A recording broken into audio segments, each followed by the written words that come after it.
رانا ثناء اللہ نے کہا تھا کہ جس جج کے پاس بھی جائیں گے وہ کیا کرے گا، بری کر دے گا یا ریمانڈ بیک کر دے گا۔ ریمانڈ بیک کرنے کے لیے پروسیکیوٹر نے آج بہت زور لگایا کہ ریمانڈ بیک کر دیا جائے، لیکن عدالت نے انکار کر دیا اور کہا کہ ہم کئی مہینوں سے رمضان سے پہلے سے اس کو سن رہے ہیں، کیسے ممکن ہے اس کو ریمانڈ بیک کر دیا جائے۔ اعتراض احسن صاحب کیسے دیکھ رہے ہیں آج کے اس فیصلے کو؟ 10 سال کی سزائیں، ٹرائل کورٹ نے 10 سال کی سزائیں دی تھیں اور آج بریت ہو گئی۔ خان صاحب، میں تو ایک شخص ہوں جو 1 سال سے سائفر کیس کے بارے میں کہہ آ رہا ہوں کہ سائفر صفر ہے، سائفر صفر ہے، اور اس کیس میں تو تھا ہی کچھ نہیں سوائے ہوا بھری ہوئی تھی، اور لوگ لگے ہوئے تھے بڑا جی یہ نیشنل سیکیورٹی کا، قومی سلامتی کا کیس ہے، وہ راز چلے گئے، یا کون سے راز تھے؟ سائفر میں تھا کیا؟ وہ جس کو سائفر کہتے ہیں، کہہ رہے ہیں ہم سب، اس میں تھا کیا وہ سائفر تھا؟ اگر صرف اس پہ نام لکھ دیا جائے سائفر تو وہ چیز سائفر بن جاتی ہے۔ سائفر میں یہ تھا کہ ایک واقعاتی بات تھی جو ہمارے سفیر نے لکھی، اور اس نے کہا کہ مجھے امریکن افیشل نے، ایک لو نے کہا ہے کہ آپ وزیر اعظم عمران خان کو ہٹا دو، نو کانفیڈنس موشن میں کل ہی ہٹا دو ورنہ ہم آپ کو معاف نہیں کریں گے۔ بھئی کس بات کی معافی ہم نے مانگنی ہے آپ سے؟ ہم نے آپ کا کیا کیا ہے؟ اور پھر وہ سائفر جو ہے وہ اس کی تو وقت ہی کوئی نہیں، کوئی وقت نہیں۔ جب 2 مرتبہ نیشنل سلامتی کونسل نے یہ فیصلہ دیا کہ سائفر میں جو کچھ بیان کیا گیا ہے وہ درست ہے، وہ فیکٹ ہے، فیکچولی کریکٹ ہے جو سائفر میں بیان کیا گیا، اور اس پہ امریکہ سے آپ نے احتجاج کیا فارملی 2 مرتبہ، ڈی مارچ کیا۔ اب جب یہ ڈی مارچ بھی کر دیا، آپ نے تسلیم بھی کر لیا کہ جو کچھ ہے وہ کریکٹ ہے، تو اس کے بعد سائفر کیس میں کیا رہ گیا؟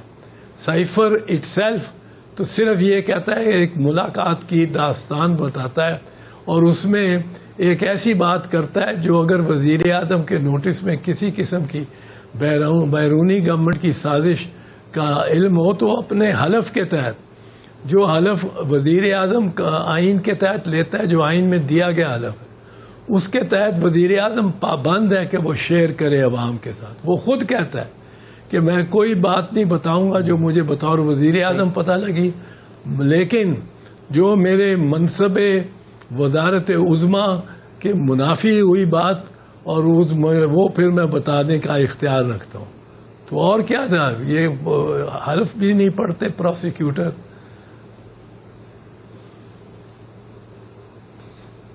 سر، یہ جو آج آبزرویشن دی گئی اسلام آباد ہائی کورٹ کے 2 رکنی بینچ کی طرف سے، اور اس میں کہا گیا کہ ایسا لگتا ہے کہ بہت جلد بازی میں یہ فیصلے، بلکہ ایگزیکٹ الفاظ یہ تھے کہ کہاں ہوتا ہے کہ آپ دوپہر میں 342 کا بیان ریکارڈ کریں اور چند ہی منٹوں کے بعد 75 صفحے کا ججمنٹ جاری کر دیں۔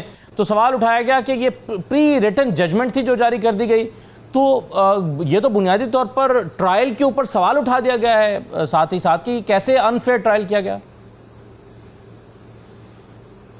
بالکل صحیح ہے، انفیئر ٹرائل تھا۔ دیکھیں یہ بھی میں پہلے سے عرض کرتا آیا ہوں، لوگوں کو بتاتا آیا ہوں کہ یہ 15 منٹ میں سائفر کیس کھڑکی سے باہر پھینکا جائے گا۔ وہ 15 منٹ ہی سمجھ لیں جب اتنا کمپریہنسولی کر دیا انہوں نے فیصلہ۔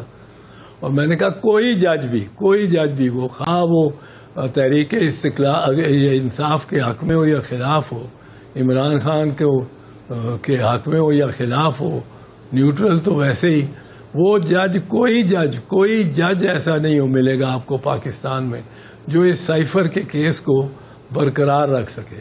لیکن چونکہ یہ سائفر کے کیس میں لگتا تھا کہ بڑے راز فاش کر دیے ہیں اور بڑا پتہ نہیں کیا کر دیا ہے اور قومی سلامتی کو اکھاڑ دیا ہے، تو یہ سوچتے تھے لوگ کہ پتہ نہیں فوج کیا کرے گی اگر یہ قومی سلامتی کے ایشو پہ اگر کوئی نرمی برتی گئی۔ نرمی کیا، وہ کیس ہی نہیں بنتا تھا۔ سزا تو ان کو ہونی چاہیے جنہوں نے یہ کیس بنایا، وہ جو بھی تھے، وکلاء تھے یا بیوروکریٹ تھے یا پولیس والے تھے، FIA والے تھے، لوگ تھے جس نے یہ کیس بنایا، سزا تو اس کو ملنی چاہیے کہ یہ کیا غبارے میں اتنی ہوا بھر دی ہر کسی کی توقعات اس پہ لگا دی اور سائفر تھا صفر. ارتضیٰ صاحب ایک حکومتی موقف اس میں یہ بھی ہے کہ کیس ٹھیک تھا, کیس بنتا بھی تھا, کیس بنایا بھی ٹھیک گیا تھا, لیکن چونکہ ٹرائل ٹھیک نہیں ہوا, اس میں قانونی تقاضے پورے نہیں ہوئے, کمزوریاں رہ گئیں اور ان کمزوریوں کا فائدہ جو ہے وہ عمران خان اور شاہ محمود قریشی کو مل گیا. ان میں سے کون سی بات درست ہے؟ نہیں, کمزوریاں ٹرائل میں بھی تھیں, بالکل تھیں. یہ آپ وہ کیس بھی اس طرح تھا نا کہ ایک سائڈ کو بیٹنگ کرنے دی T20 میں, اس نے 12 اوور میں آل آؤٹ ہو گئی 35 رنز پہ. دوسری سائڈ کو کہا تم ہار گئے بھئی. وہ کس طرح ہار گئے؟ ان کی باری نہیں آئی, ڈیفنس کی تو باری نہیں آئی. 342 کا بیان نہیں لیا گیا ان کا, وہ شاہ محمود کا کم از کم, اور انہوں نے اپنے ان وکلاء کو تسلیم ہی نہیں کیا جو ان کی طرف سے اپوائنٹ کر دیے گئے تھے. اور اس میں تو میں پہلے کہہ چکا ہوں کہ تینوں ججز کو جنہوں نے یہ 3 کیس کیے فیصلے, سائفر کا اور وہ توشہ خانہ کا, اس کے ساتھ بھی دیکھیے گا کہ یہی ہوگا. اور وہ جو شرمناک کیس بنانے والے کو شرم آنی چاہیے, جس سے وہ عدت والا, وہ تینوں میں یہی ہوگا. جنہوں نے کیسز بنائے ہیں اور چلائے ہیں ان کے خلاف انضباطی کارروائی ہونی چاہیے, اور ان جج اور وکلاء جو پروسیکیوشن کے وکلاء جو پیش ہو گئے جج کے کہنے پہ ملزموں کی جانب سے ان کے لائسنس کینسل ہونے چاہیے. صحیح ہے, مگر اس میں اعزاز صاحب آپ نے عدت کیس کا ذکر کر ہی دیا ہے, تو باقی کیسز میں اب سائفر میں تو چلیے بالکل بریت ہی ہو گئی, لیکن دوسرے کیس توشہ خانہ میں یا 190 ملین پاؤنڈ میں جو ہے وہ سزا معطل ہوئی بھی ہے. باقی رہ گیا یہ عدت کا معاملہ. عدت کا کیس میں بھی فیصلہ محفوظ ہو گیا تھا, اور محفوظ ہونے کے بعد جس دن فیصلہ سنایا جانا تھا اس دن جج صاحب نے ریکیوز کر دیا.